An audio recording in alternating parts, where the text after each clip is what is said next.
네, 오늘은 감사하고 또 감사하라 하는 제목으로 함께 은혜 나누겠습니다. 오늘 우리가 함께 서로 주거니 받거니 교독했던 이 시편 136편은 시편뿐만 아니라 신구약 전체에서 감사가 제일 많이 들어있는 장입니다. 몇 번 나올까요? 헤아릴 것도 없이 각 절마다 들어있기 때문에 1절에서 26절까지 총 26번의 감사가 들어있습니다. 감사는 많이 할수록 좋고 자주 할수록 좋다는 거죠.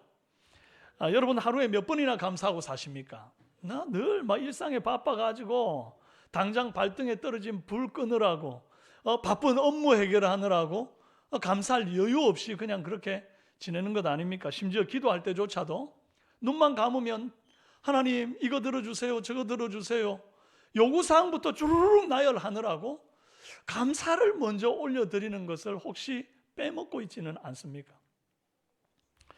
우리는 시편 기자가 말하는 감사의 찬송을 보면서 우리의 감사 가운데 부족한 부분이 무엇인가를 좀 헤아려 보고 좀 보완하고 또 새롭게 해가기를 원합니다. 첫째로 당연한 일상에 녹아있는 주의 인자하심에 감사하라. 읽어봅시다.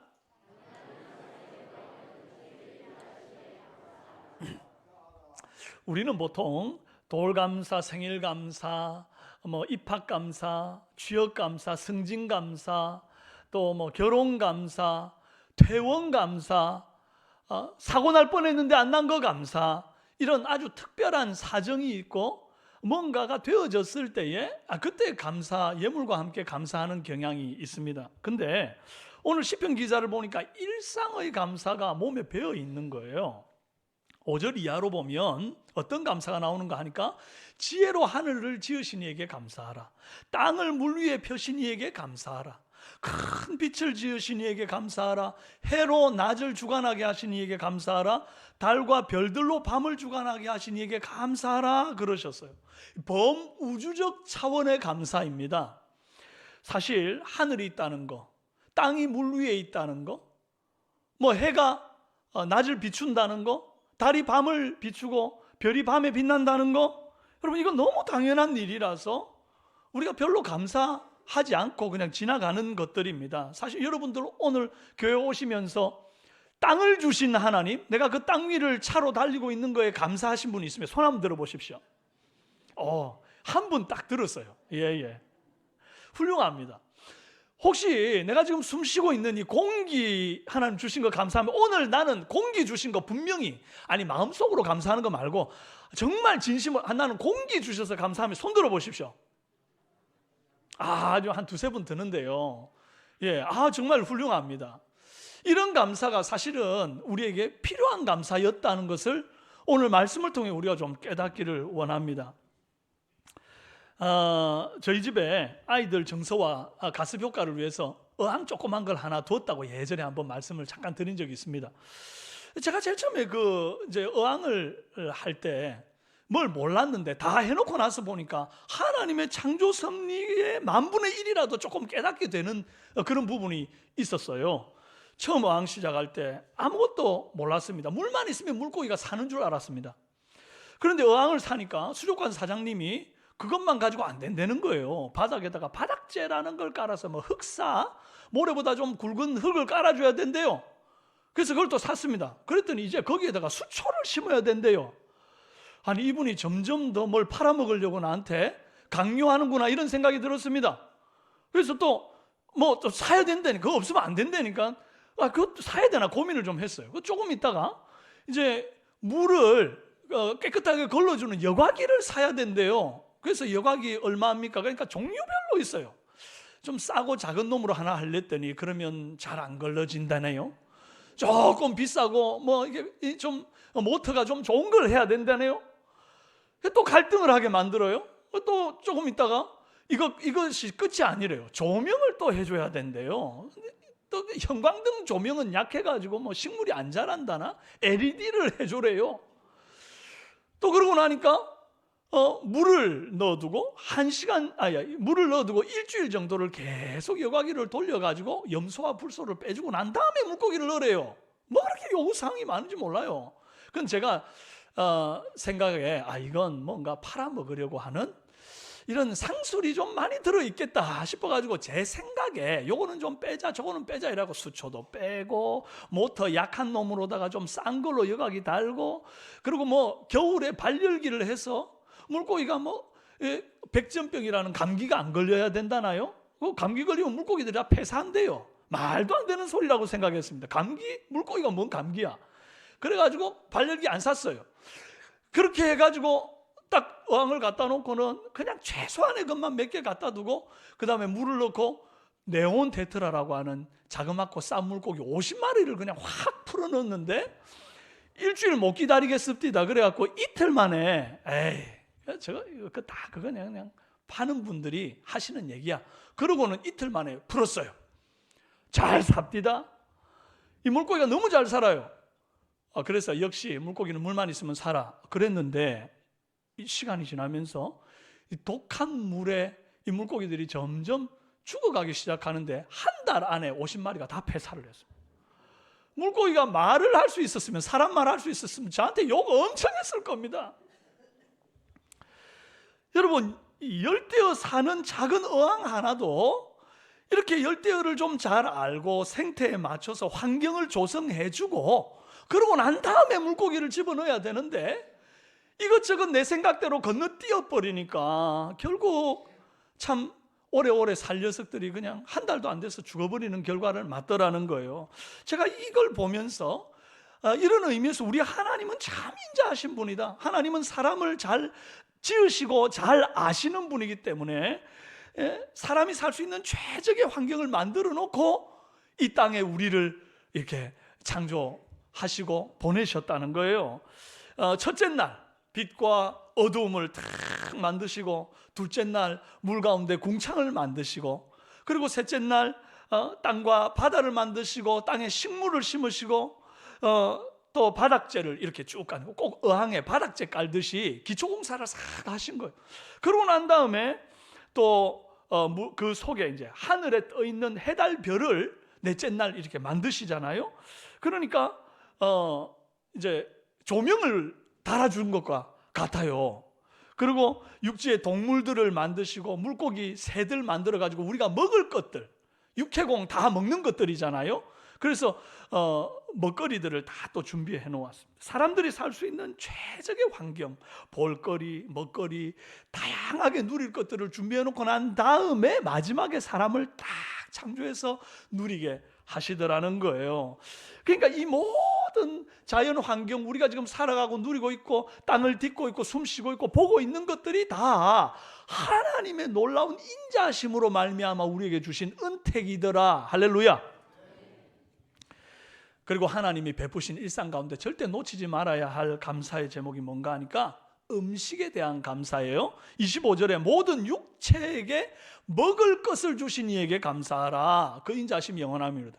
여러분, 여기 먹을 것을 주신 이라고 그랬는데 여기 많이 먹을 것 혹은 비싼 음식 혹은 맛있는 음식을 말하는 게 아닙니다. 먹을 것, 먹고 살아갈 수 있는 최소한의 기본, 이거 말하는 거거든요. 여러분, 이 시편 기자의 감사가 우리의 감사가 사실 되어야 합니다. 여러분, 우리는 너무 그동안 입이 고급져졌어요. 뭔가 육체에게 먹을 것 주신 자체의 감사는, 본질적 감사는 이제 없고, 너무 우리가 그동안 풍요하고 누리다 보니까 옛날 보릿고개에 살던 분들은 하루에 밥 한 공기만 먹어도 그것이 감사한 제목인데, 지금 우리는 스테이크 먹으면서 부드럽지 않다고 불평하는 시대를 살아가고 있다는 거예요. 한우를 탁 입에 집어넣으면 막 살살살 녹는데 내가 지금 먹는 고기가 입에 넣었더니 안 녹는다는 거예요. 고기가 무슨 아이스크림입니까? 녹으로. 고기는 씹어야 맛 아니겠습니까? 그러니까 여러분, 밥을 먹으면서도 덜 찰지다고 불평하는 우리란 말이에요. 이게 이 시편의 감사와 너무 동떨어져 있는 우리의 이 감사의 모습을 한번 좀 살펴보자는 것입니다. 혹시 편식하는 우리 어린 주일학교 학생들 잘 들으시기를 바라요. 부모님이 수고해서 음식 차려줬는데 맛이 내 입맛에 맞니 안 맞니 막 불평하고 막 편식하고 나는 이런 거 안 먹어, 김밥 싸줬더니 당근 가려내고 막 그런 분들은 일단 하나님, 주님 주신 거에 내가 감사하지 않아서 죄송합니다. 회개하시고, 그 다음에 부모님, 그동안 제가 부모님 속을 썩여드려 죄송합니다. 나의 건강을 위해서 이렇게 좋은 것들을 골라주시는데 내가 그동안 잘못했습니다 하시기 바래요. 자, 자녀들, 부모님들께 죄송합니다. 앞으로는 편식 안 하겠습니다. 시작. 안 들립니다. 자, 시작. 네, 어른의 목소리가 들립니다. 그동안 좀 편식했나 봐요. 그거 아닙니다. 그거 성경적이지가 않습니다. 우리가 성숙한다는 건 말씀대로 감사하는 삶이 되는 줄로 믿습니다. 작년들 마찬가지입니다. 꼭 먹는 것 말고도요, 올해 이 소득이 작년보다 좀 적으면 그냥 감사가 아니라 불평하는 이들이 있습니다. 작년에는 이거보다 더 했는데 요즘 왜 이래? 뭐 이러면서 불평하는데요, 하나님께서 주신 대로, 주신 만큼 감사할 수 있는 감사, 이것이 본질적 감사인 줄로 믿으시기를 바랍니다. 농사를 지을 때 말이죠, 우리가 지금 추수감사절, 예전에 농경시대에 하던 감사 아닙니까? 농사를 지으면요, 해마다 풍년입니까? 올해 풍년 되면 내년에 더 잘 됩니까? 항상 잘 됩니까? 여러분, 지금 텃밭 가꾸시는 분들 많이 있잖아요. 텃밭 가꾸어 보면 해마다 어떤 해는 잘 된 해가 있고 어떨 때는 좀 안 되는 해가 있고, 그럼에도 불구하고 주신 것에 감사하는 것이 옳은 감사 아니겠습니까? 그러니까 지금 우리가 농사는 짓지 않아도 작년보다 올해가 경기가 좀 안 좋았고 올해가 좀 사업이 좀 안 되었고, 그래서 작년만 못할지라도 그것은 농경시대에 주신 대로 감사하던 감사에서 벗어나는 감사가 되는 거예요. 그러니까 주신 대로, 주신 만큼 감사하는 저와 여러분 되시길 바랍니다. 우리가 살아가는 모든 환경, 먹는 음식들, 모든 것들 주님이 베풀어 주신 그 인자하심 탓에 누리는 것인 줄로 믿습니다. 그런데 우리가 감사할 것은 주님의 인자하심에 대한 감사뿐만 아니라 이 인자하심이 영원하다는 데 대한 감사를 해야 하는 것입니다. 세상에 영원한 게 어디 있습니까? 다 음식도 유통기한이 있어가지고 시간 지나면 다 버려야 되고요. 사랑도, 이게 사랑했던 사람이 다음날 미워지기도 하고 말이죠. 오늘의 내 편이 내일의 적이 되기도 하는 이런 변화무쌍한 시대를 우리가 지금 살아가고 있는데 말이죠. 모든 것들이 다 바뀔 때 바뀌지 않는 것이 있어요. 그게 뭔가 하니까 우리를 사랑하시고 우리에게 베풀어 주시는 하나님의 이 놀라운 인자하심이 영원하다는 거예요. 할렐루야. 작년에 내가 너희들에게 인자함을 베풀었으니 이제 내년에는 내가 좀 쉴란다, 그리 안 하신다는 거예요. 여러분, 감사할 조건, 내년 2024년도에도 하나님이 여러분들을 안 굶겨 주신다는 겁니다. 할렐루야. 이거 감사할 수 있어야 됩니다. 하나님의 인자하심이 영원하기 때문에 누리는 감사입니다. 시편 기자는 1절로 시작해서 26절까지 계속 감사로 시작해서 감사로 끝을 맺습니다. 여러분, 올 한 해 시작할 때 연초에 감사로 시작하셨습니까? 신년 감사 제목 해가지고 감사로 시작하셨죠. 연말에 불평해서 되겠습니까? 연말에도 감사로 끝을 내길 바랍니다. 인생이 항상 감사로 시작해서 감사로 끝나는, 오늘 이 아침 추수감사주일 아침에 감사로 시작했잖아요. 오늘 저녁에도 감사로 마치시기를 바랍니다. 우리는 하나님께서 뭘 주셔서 감사, 뭐가 이루어져서 감사하는 그 어떤 수준을 넘어서서 보잘것없는 나 같은 피조물에게 모든 일상의 좋은 것을 다 허락하신 그 일상의 감사를 올려드리는 수준 높은 삼성의 성도들 되시기를 바랍니다. 둘째로, 감사의 대상을 혼동하지 마라 하는 것입니다. 읽어봅시다. 하늘을 지으신 이에게 감사하라 그랬지 하늘에 감사하라 안 했습니다. 땅을 지으신 이에게 감사하라 그랬지 땅에게 감사하라 안 했고요. 물에게 감사하라 하지 않았습니다. 해로 낮을 주관하게 하신 분, 밤에 달과 별들로 밤을 주관하게 하신 이에게 감사하라 그랬지 해달 별에게 감사하라 하지 않았어요. 그런데 너무나 오랜 인간의 역사를 보면 끊임없이 이 해달별 피조물에게 감사하는 이 잘못된 감사가 있더라는 겁니다. 혹 우리들 가운데 안 그러시겠지만 이게 보름달 떴을 때 보름달 보고 소원 비는 이런 분들 없지요. 예, 그렇게 수준 낮은 분은 안 계실 줄 압니다. 신년에 해돋이 보러 가는 건 좋은데 그 해 떠오를 때 혹시 갑자기 기도 시작하시는 분 없지요? 그리 하지 않으시기를 바랍니다.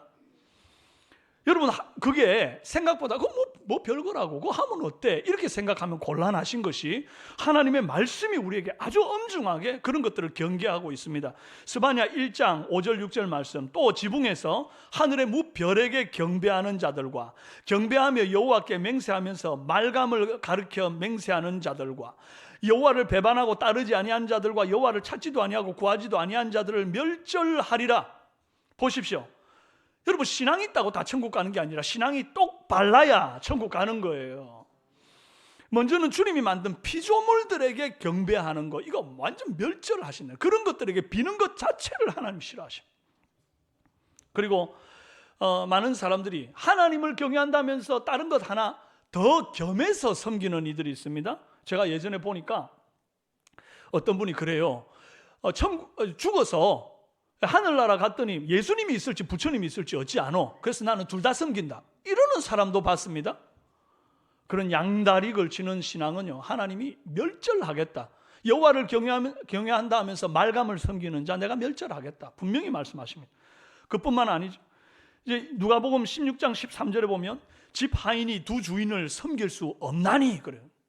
혹 이를 미워하고 저를 사랑하나 혹 이를 중히 여기고 저를 경히 여길 것입니다. 너희는 하나님과 재물을 뭐하여 섬길 수 없다? 겸하여 섬길 수 없다. 고린도전서 10장 21절, 너희가 주의 잔과 귀신의 잔을 뭐하여 마시지 못하고? 겸하여 마시지 못하고 주의 식탁과 귀신의 식탁에 겸하여 참여하지 못하는. 할렐루야. 신앙에 회색지대는 없다는 거예요. 그리고 여호와를 믿다가 도중에 버리는 것, 제 갈 길 가는 것도 멸절하겠다 했고, 여호와를 찾지도 구하지도 않는 아예 무신론자들도 내가 멸절하겠다, 하나님 엄중하게 말씀하십니다. 그래서 우리의 신앙이 하나님께만 감사하되 다른 것과 겸하여 감사하는 어리석은 우를 범치 아니하는 그런 저와 여러분 되기를 바랍니다. 자, 셋째로 인생의 사전에 감사만 남겨놓으라. 읽어봅시다. 오늘 이 시편 기자가 감사의 시를 쓰는 중에 출애굽과 가나안 입성의 역사를 끌어다가 감사하라 이렇게 말합니다. 10절에 애굽의 장자를 치신 이에게 감사하라. 11절 이스라엘을 그들 중에서 인도하여 내신 이에게 감사하라. 13절 홍해를 가르신 이에게 감사하라. 16절 그 백성을 인도하여 광야를 통과하게 하신 이에게 감사하라. 17절 큰 왕들을 치신 이에게 감사하라. 이게 다 무슨 감사예요? 출애굽하던 과정들을 설명하면서 그 과정마다 역사하신 하나님께 감사해라, 그 말이잖아요. 근데 왜 이걸 감사하라고 굳이 딱 집어서 얘기할까요? 이스라엘의 역사가 많고도 많은데 왜 하필이면 이 부분을 특별히 감사해야 합니까? 그때가 정말 감사하고 감사해야 될 시기인데 제일 많이 불평해가지고 하나님의 심판을 받았던 때였기 때문입니다. 이스라엘이 노예로 살 때 하나님이 그들을 이끌어내셔가지고 자유를 주신 그 감사, 그것도 정말 하나님께서 10가지 재앙을 내려가지고 그 대제국 애굽을 무너뜨리시면서까지 하면서 이스라엘을 끌어내신, 자유를 주시고 해방을 주셨던 그 엄청난 감사, 하늘의 만나뿐만 아니라 불기둥과 구름기둥으로 그들을 인도하셨던 기적과 기적을 막 계속해서 쏟아부어 주셨던 그 감사의 현장을 불평의 현장으로 바꿔버리니까 하나님께서 진노하시더라는 거예요. 민수기 14장 2절 3절 말씀, 이스라엘 자손이 다 모세와 아론을 원망하여 온 회중이 그들에게 이르되 우리가 애굽 땅에서 죽었거나 이 광야에서 죽었으면 좋았을 것을 어찌하여 여호와가 우리를 그 땅으로 인도하여 칼에 쓰러지게 하려 하는가? 우리 처자가 사로잡히니 애굽으로 돌아가는 것이 낫지 아니하라. 이런 불평과 원망을 제일 감사해야 될 때 쏟아냈다는 거예요. 그랬더니 어떻게 됩니까? 네 말이 내 귀에 들린 대로 내가 너희에게 행하리니 너희 시체가 이 광야에서 엎드러지리라. 민수기 14장 27절 29절에 보면요, 네 말이 내 귀에 들린 대로 내가 행할 거다. 나를 원망하는 이 약한 회중에게 내가 어느 때까지 참으랴 그러면서 하나님께서 드디어 칼을 확 뽑으시는 거예요. 여러분, 똑같은 상황을 당해도 사람마다 해석이 다 다릅니다. 원망으로 해석하는 자는 주님이 그 원망의 말을 들으시고 내가 들린 대로, 내 귀에 들린 대로 내가 그대로 행하겠다. 여러분, 이 말은 여러분이 감사를 뱉으면 그 감사가 들린 대로 그대로 행해 주겠다는 약속 아닙니까? 아멘. 지나온 2023년 이 시간들을 한번 되돌아보십시오. 여러분, 지금까지 살아온 인생의 시간들을 한번 되짚어 보십시오.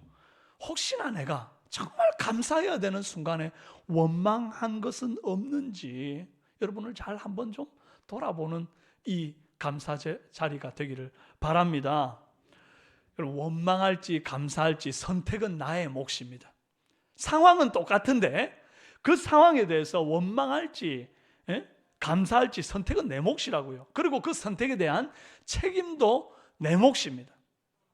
저와 여러분이 여호와의 복을 받는 성도가 되기 위해서는 내 인생의 사전에서 아예 원망이라는 단어를 지워버려야 돼요. 아예 지워버려야 돼요. 오로지 남아있는 단어는 뭐예요? 감사뿐일 때에 하나님께서 네 말이 내게 들린 대로 내가 행할 텐데 너는 정말 감사밖에 모르는구나. 내가 네 인생에 더 감사가 넘치도록 인도해 주마 하실 줄 믿어요. 그래서 우리가 범사에 감사해야 되잖아요. 여러분, 제 오늘 설교의 마무리는 오늘 찬양 축제가 다 끝날 때 우리 사역자 팀이, 목회팀이 이제 특별 찬조 출연을 할 겁니다. 네, 찬조 출연하는데 우리는 대신에 이제 입상에 그 시상에 들지 않기로 했습니다. 제일 잘할 거기 때문에